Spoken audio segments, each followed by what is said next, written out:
Sabe quando a gente pensa em vender um imóvel e parece um verdadeiro labirinto? É muita coisa, né? Cheio de voltas, de incertezas. Mas e se existisse um mapa? Uma trilha bem clara que simplifica tudo isso? Pois é exatamente isso que vamos explorar agora. O caminho completo em 15 passos desde o comecinho da decisão até a entrega das chaves. Olha, 15 pode até parecer um número grande, mas a verdade é que todo aquele processo que às vezes parece uma montanha de coisas para fazer, se resume a isso. São 15 etapas bem claras, bem gerenciáveis. Pense assim, são 15 marcos que levam a gente do quero vender até o pronto, chaves entregues. Então, a proposta aqui é encarar isso como uma jornada mesmo. Uma trilha, sabe, com fases bem definidas, cada uma com seus próprios desafios e, claro, suas conquistas. Bora começar essa caminhada? Bom, toda grande jornada começa com o primeiro passo, certo? E aqui, a primeira fase é toda sobre preparação. É o alicerce, é onde a gente constrói a base para uma venda dar certo. É curioso pensar que, antes mesmo de aparecer qualquer placa de vende-se, o trabalho mais importante já está rolando. Ali, nos bastidores. E essa base sólida se constrói em 3 passos bem essenciais. Primeiro, o contato inicial, para criar aquela relação de confiança. Depois, a gente avança para uma reunião mais estratégica, para definir o plano de jogo. E por fim, tudo se consolida com a parte oficial, contrato assinado e as fotos profissionais. Ok, vamos entrar nos detalhes. Os primeiros passos, olha que interessante, não são sobre papelada, são sobre pessoas. Tudo começa com um corretor fazendo a lição de casa, pesquisando o mercado e agendando aquela primeira visita. E o foco total aqui é um só, construir confiança. Porque, vamos ser sinceros, sem uma parceria forte, bem alinhada desde o comecinho, todo o resto pode desandar. Aí, depois dessa primeira conexão, a conversa fica mais técnica. Rola uma reunião na agência e é aí que os dados entram em campo. É nesse momento que o estudo de mercado é apresentado, o plano de marketing é revelado em detalhes e, claro, começa a parte de juntar toda a documentação do imóvel. É como se fosse o centro de comando de toda a operação. E para fechar com chave de ouro essa primeira fase, vem a oficialização. Numa segunda visita, o compromisso é selado com a assinatura do contrato de exclusividade, que é super importante para garantir o foco total do corretor, né? E um momento crucial, a sessão de fotos profissional. Pense bem, a primeira impressão que o mercado vai ter do imóvel nasce exatamente aqui. Pronto. Com a base construída, a gente entra de cabeça na fase 2, o ciclo de mercado. Agora a coisa fica dinâmica, fica ativa. É um momento em que o imóvel é de fato apresentado para o mundo e a estratégia que foi montada é colocada à prova. E essa fase funciona como um ciclo. Primeiro, a gente age, lança o plano de marketing. Depois, a gente ouve, recebe o feedback através dos relatórios.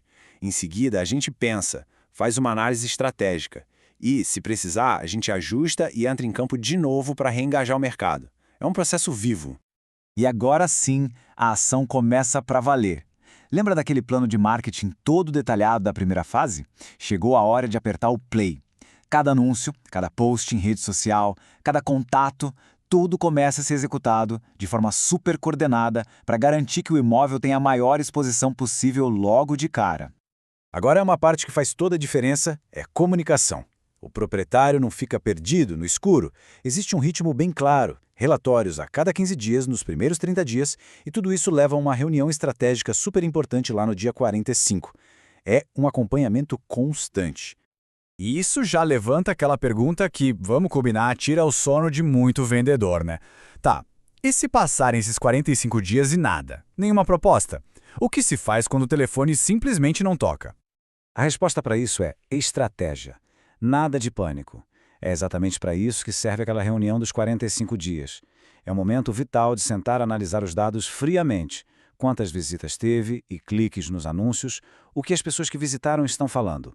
Com base em tudo isso, geralmente se faz um ajuste estratégico no valor para alinhar de novo o imóvel com o que o mercado está buscando.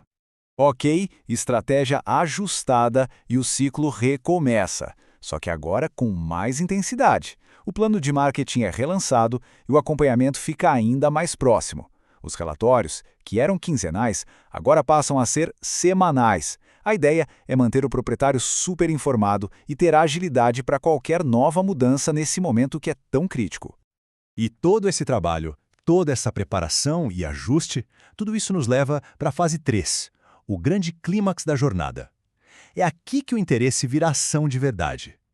É a hora da negociação e, finalmente, da finalização da venda. Então, chegamos no momento decisivo, a negociação. E isso é como uma dança, de verdade. O comprador dá um passo com uma proposta. O vendedor responde com outro passo, a contraproposta. O grande objetivo aqui não é uma briga, uma batalha. É um diálogo para encontrar aquele ponto de equilíbrio perfeito, sabe? Onde todo mundo sai sentindo que fez um bom negócio. A partir do momento em que o sim é dito, que o acordo verbal é fechado, começa a corrida para transformar isso em realidade. É a etapa do fechamento, onde as palavras viram contrato. Toda a documentação é preparada, revisada com lupa e finalmente assinada. É nesse exato momento que a venda se torna oficial, se torna legal. Mas espera aí, a história não acaba com a assinatura do contrato não. Muita gente acha que sim, mas a jornada continua. Vamos entrar na fase 4, que é uma fase final e que, olha, muitas vezes é esquecida. O que acontece depois do aperto de mão, depois que o negócio está fechado. Nesse ponto, o processo se abre em dois caminhos que correm lado a lado. De um lado, as responsabilidades do pós-venda do comprador. Do outro, as responsabilidades finais do vendedor. E as duas são igualmente importantes para que tudo termine bem de forma tranquila. Olhando para o lado do comprador, o pós-venda é sobre tomar posse de fato e de direito. É registrar o imóvel no nome, transferir as contas de consumo, como água e luz, e garantir que toda a burocracia esteja certinha. A jornada dele também tem esse capítulo final que é super importante. E enfim chegamos ao passo 15, o grande finale para o vendedor. O pós-venda aqui é sinônimo de amarrar todas as pontas soltas. É garantir que todos os impostos e contas estejam pagos até a data da venda. E claro, o momento simbólico, a entrega final das chaves. Agora sim, é o fim oficial da jornada. Ufa! Depois de percorrer essa trilha toda de 15 passos, se a gente olhar para trás, algumas ideias bem importantes ficam claras, né? Vamos então resumir quais são as verdadeiras chaves para passar por esse processo com sucesso. Então, o que a gente tira de mais importante disso tudo? Primeiro, ter um processo claro transforma o que seria um caos em algo organizado. Segundo, uma parceria de confiança com o corretor é a fundação de tudo. Terceiro ponto, marketing não é algo que se faz uma vez só. É um ciclo de ação, análise e ajuste. E por último, o trabalho só acaba de verdade quando as tarefas de pós-venda são concluídas por todos. E tudo isso nos deixa com uma última reflexão. Agora, com esse mapa de 15 passos em mãos, que vai desde o primeiro aperto de mão até o pós-venda, qual dessas etapas parece ser a mais crítica, a mais decisiva para uma venda de sucesso? A resposta pode não ser a mesma para todo mundo, mas uma coisa é certa: entender o caminho completo já é, sem dúvida, o maior passo em direção ao sucesso.